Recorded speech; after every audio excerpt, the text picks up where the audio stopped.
So Paul, Cam, and Seb from Cold Fate, welcome to Nightbreed. How are you guys? Oh, yeah. Thanks for having us. Hey, thanks for being here. So I'm glad we can finally up.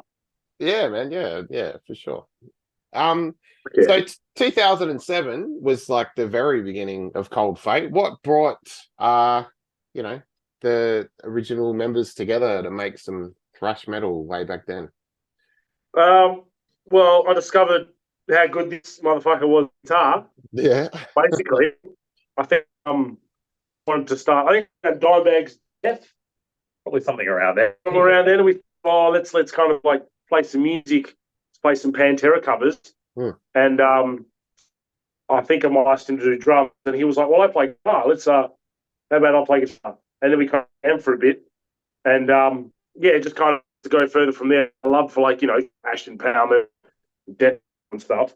Yeah, I don't know. It's weird, and then I think it went through like a few different versions of Cabana. We didn't really initially start out like as a purely thrash band, just like kind of like a melding of all the different influences we had around that stage, and then we just had various guys come and go over the years, and we weren't even called like Cold Fate back then. Protocol. Protocol. There was End of Earth. There was a whole bunch. End of Earth. That's it. Havoc. Yeah, exactly. Everyone is Havoc with a yeah. Havoc. Say yeah. And then we eventually through a few different stages of the band, and then finally settled on some sort of a name and a sound and some common influences and things we kind of wanted to do with the band. So yeah, nice. And then 2011, you guys put out the Figures in Black album. That's a while back now. What do you sort of remember, when you think back to putting that together? A lot of it got done very quickly, and I think we definitely rushed it at that stage because we were we booked a launch show and we're like, oh shit, we need to put something out. So we kind of recorded it in the vocals were all out in one session, drums all done in one session, guitars were I think guitars probably did overs and leads and all that kind of probably took longest. Yeah, aside from it's kind of a very rushed through thing. So I think this time around we decided we kind of to spend a bit more time on it, narrow down the songs and get something a bit more cohesive rather than just spare parts of stuff that when we were teenagers and all sort of influences. Yeah, I think still a bit maybe ignorant to what of it took to record an album back then. I think we could just jump in the room and have it under $1 million. Learning curve. Yeah. I mean, they were fun memories, but I do look back on them wishing that we taken out a little bit. Obviously, I do think we were still quite the sound and our skills have been honed in. I'm a lot better than I was back then, that's for sure. But maybe a bit amateurish back then. I mean, we believe in the songs. Songs are great. But yeah, I think some of the production and stuff like that, we just rushed to get it out. And we just wanted something to, playing shows nearly every weekend at that point. So we kind of just wanted something to sell, I guess. Well, not to money, but just to give people, we had songs we're playing. Put something in their hands and say, here, Cold Fate, take it home, listen to it at home as well. So yeah, it was good times in Figures in recording. Yeah, definitely very rushed, and we might do that again at some point, I think. Yeah. Well, we guess time now that we're with launch. Record it and get some recording in, especially because we're all a lot better at what we now than we were back then. So I think the songs deserve it. I feel like pretty good songs. Yeah, man. Yeah. So yeah, with this album, the new one, Return to Reality, I guess when you're writing these songs, were you sort of thinking, this is the kind of collection we want, or is it just kind of was it more writing for shows, that kind of thing? Oh, you okay? Kind of. I think it was a little bit of a mix because while this probably wasn't so much of a scattering of things we wrote when we were teens, it's something that still like came from the era, like even the lead single "End Is Not an Option," that was like it sounded totally different. It was very a little bit more like Metallica-y and like rock. It was like similar to the Load era, and I think we kind of like thrashed it up like now.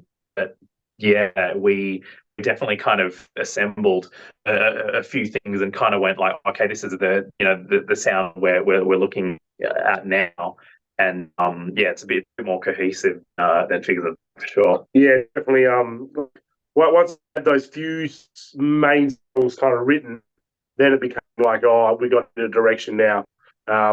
So yeah, and we did ballad and like a kind of silly. I don't want to call it silly. So Demise is more of a play around fun song than a serious thrash song. About burning witches and stuff like that. So we kind of chucked in the ballad. Like, okay, we've got more technical thrash songs. We've got our more sing along stuff, and had the ballad and stuff like that. Yeah, but originally I think it was just a bit of a mix. But then once we had those first few songs kind of written down, then we could like work out the rest of the album. I think it's got a pretty good flow, I would say. Yeah, and I think that thematically as well, it got easier to kind of like narrow it down, and because we knew what we were aiming for, so like writing stuff off the cuff that kind of was in the same vein.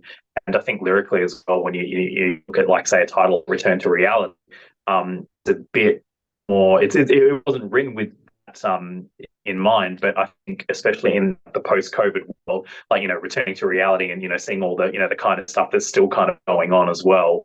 And the songs definitely, even though there's things like burning witches and that kind of stuff, I think on face value it kind of looks like it's typical song and all those kind of themes and all that. Fantasy, It's steep in fantasy, but it's also very true, because nowadays you're looking at certain sections starting being prosecuted for certain things and all that, and it's very much like we haven't changed.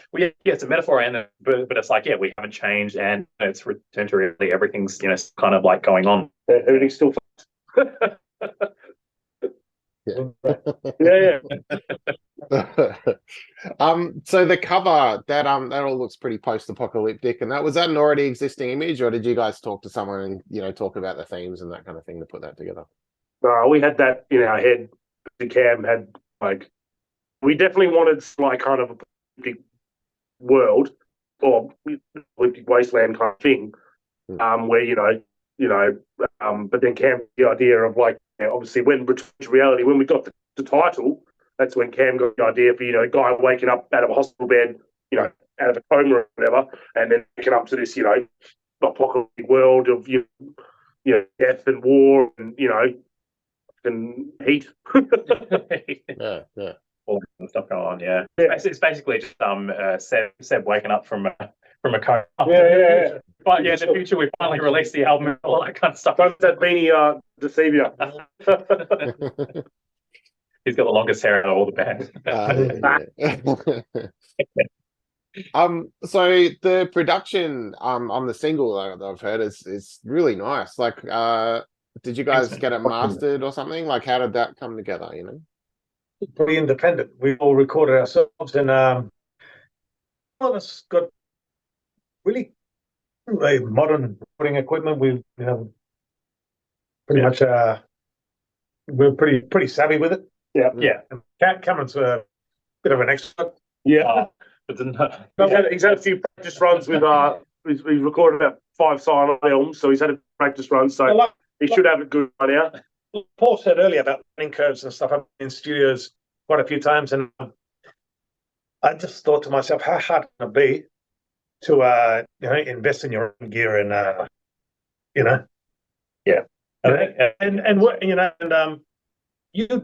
who could look after the art better than us? Who knows the music songs and what they're really going for better than the actual band themselves. I mean, big world-renowned bands, pioneering, established bands. For example, we're not of the same problem, I'm saying, but they do it themselves as well. Yeah. And then you've got full control over it, control. And we don't have those time restraints and stuff like that. If you're inspired for an idea, let's say, for example, we can change it. we can do it. You know, we can change it. I think after the first time when we were rushed, we certainly didn't want to rush this one. Yeah, and it's about it's about sound. It's about you. It's like Cam says, you want to put something in people's hands. It's be good. Yeah, you want to hear something good. You know. Yeah, like any fan. Yeah. I think also as like songwriters and all that as well, being able to really define it, and I think when you start off in a band, you do like a few recordings, and you kind of can get burned by the process of just like rushing through it, because you're on a budget and you have a certain amount of time, and you kind of get into the bones of it and take where it really needs to go, and the design effect to really exactly really nail what your vision. I think for me it was like a real fun process as well, like getting into the real like subliminal things on the album as well, like certain like textures and stuff, and we want to have like a bit more reverb on it, we want like a bit of an explosion to accentuate that kind of stuff, and I think that definitely adds to the overall experience, rather than okay, this is just a song, it's recorded well. It's like it's a total experience in it to what the song is describing. So that for me was a good thing. Yeah, that's what you want. Any album. Yeah. Straight for Cool. So I've seen you guys live a bunch of times, and obviously there's like guitar solos aplenty, that kind of thing, which is amazing. How do you go about the guitar solo distribution? Like, is there a discussion like, all right, you, then me, then you, like, how does that kind of come about? When we're writing songs nowadays, it's kind of like it's a bit accepted there's going to be some sort of like guitar solo trade-off and all that. I don't think Zach's pretty easy going, the guitarist in our band. He doesn't mind. He's like, oh, cool, I'll solo over this and all that kind of stuff. But yeah, go bring it. But next time around, I think we'll probably scrutinize it a bit more and go, oh, okay, yeah, do you want to play this here and all that kind of stuff. Yeah, and I think because both Cam and Mac are both good chops, can play. I think definitely helped the fact that neither of them were scared to take on as many solos as they could. Obviously, you want to strip down some of them sometimes, and they certainly complement each other. Like obviously they both can, and they both can play, blues and soul and stuff like that. It's good to have like Cam being able to like do some kind of street stuff, and then Zach being able to play a bit more like soul stuff. Certainly complements each other very well, which I like. You can tell who's playing what stuff. You know what I mean? Like which I like, and then they both got a presence live. So we I do like they come together, and it's good live. But yeah, no, it's great, and yeah, we definitely want more. Sometimes me and Seb and Carv, we have to tell them to tone it down a little bit. Sometimes it's too much widdly. No both Cam and Zach, and both Cam and Zach trying to out each other. It's great. I don't mind it if it's worth doing. It's probably worth overdoing. Yeah, no, that's a good point. I think it's friend. It's definitely one of those kind of tropes of the genre, and you get that in thrash music especially. But yeah, we definitely have like different styles as well. Zach's a bit more blues influenced. I'm a bit more slightly jazz. And we both love like all the same kind of shred, the shrapnel era of the 80s and all that kind of stuff. So yeah, it makes it fun. Yeah, nice. So yeah, you guys have had some lineup changes over the last 16-ish years, which is an incredibly long time, really. But this current lineup's been together for quite a while now, right? Like, yeah, this is if when did Zach join? 13? 13, I think so. Yes, it's probably been about 10 years of like a solid lineup so far. If we look on Cold Fade in 50 years' time, this will be the classic lineup, I reckon. This has got the Motorhead classic lineup. It might have been the original, but it was definitely the classic lineup. And I feel like I wouldn't want anyone else in the band. I feel like we've definitely found the guys we're looking for. Seb, when Seb joined, he filled in for us a few times, and then when our old Dave couldn't do it anymore because of family commitments, we knew straight away it was said we were going to get Seb on board, and I'm not sure how we got a hold of Zach. I think we got I think it's like basically he was looking for a band as well, and then we got put in touch through some like mutuals. So and that's worked out really well.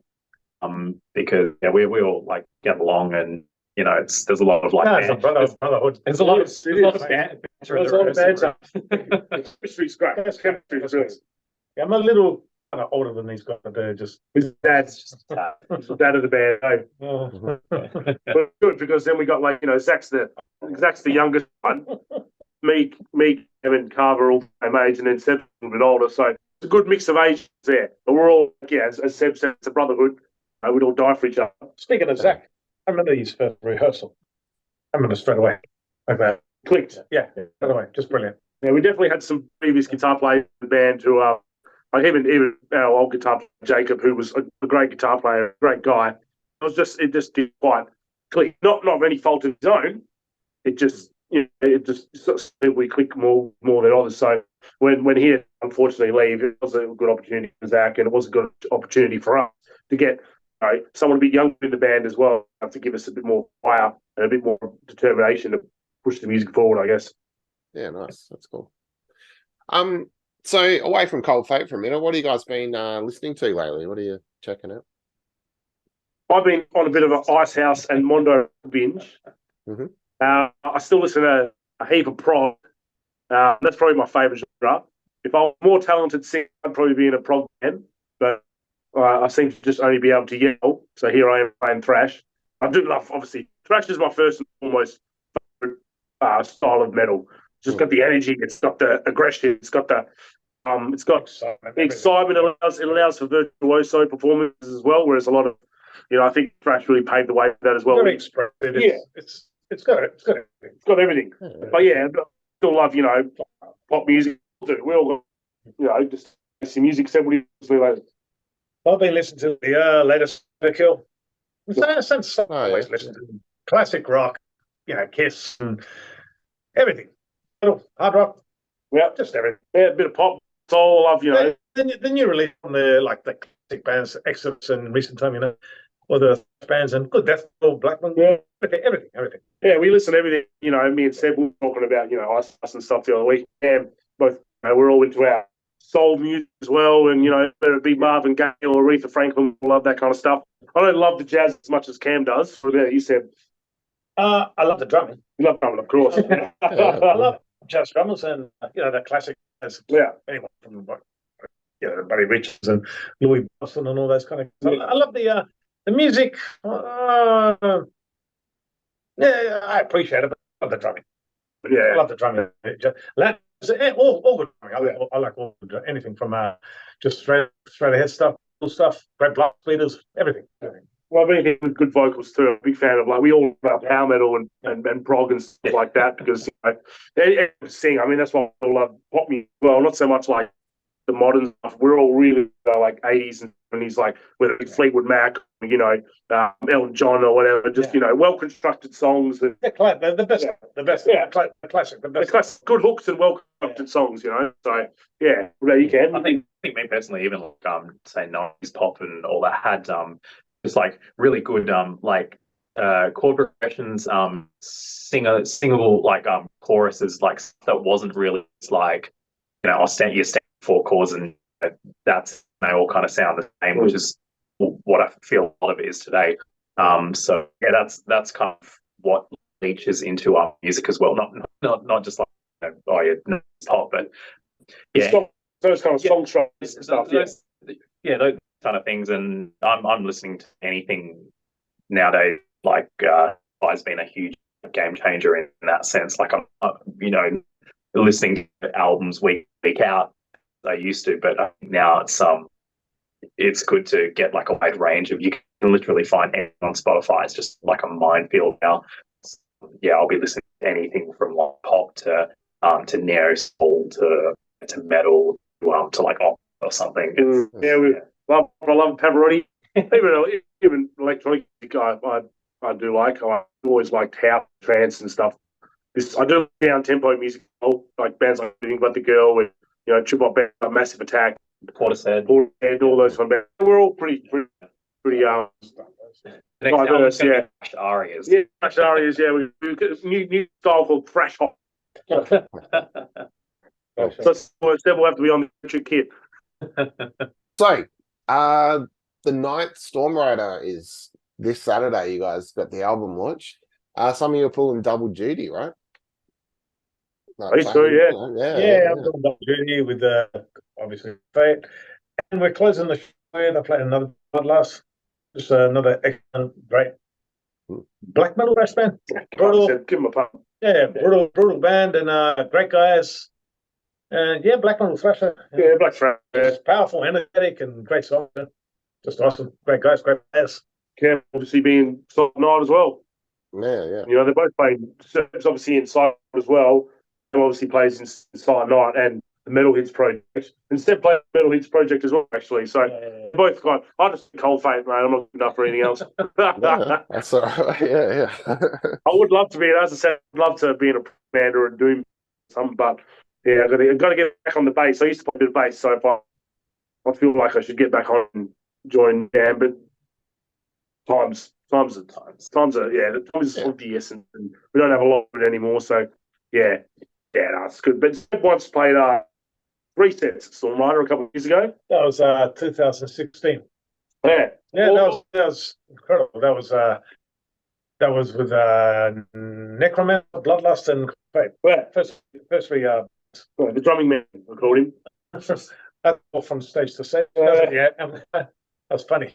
Walking through, I got my sticks and walking to the other. Should be at a big festival like an old hand wave and having to run back from one stage to that'd be fun. One to the other stage, a kilometre away, 10 minutes.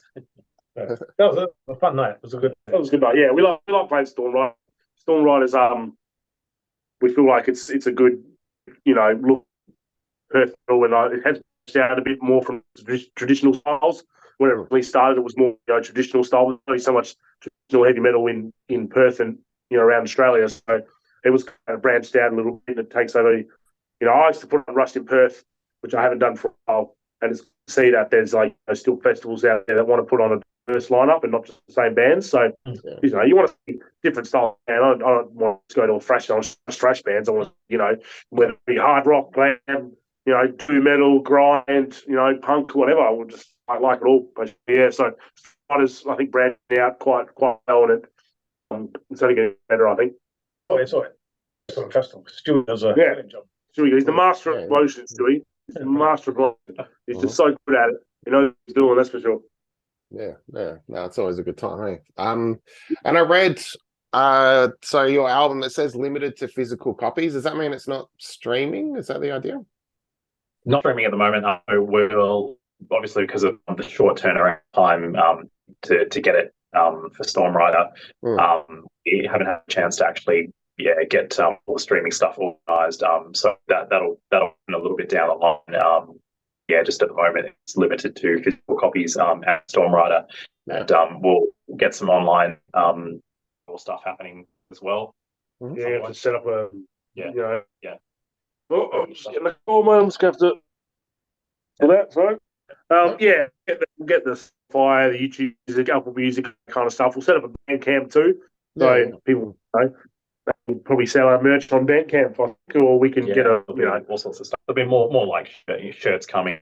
There'll be we're looking into getting patches done and all that kind of stuff. But for now it's just the shirt and CD selling at Storm Rider. Maybe some shirts, maybe. If I can wear them. So I know it's early days, but do you think we'll have to wait another 12 years for another Cold Fate album? Definitely not. Well, the good thing about this all the time that's taken is that while we didn't release anything, we've been constantly writing. Like I know 3 of us have.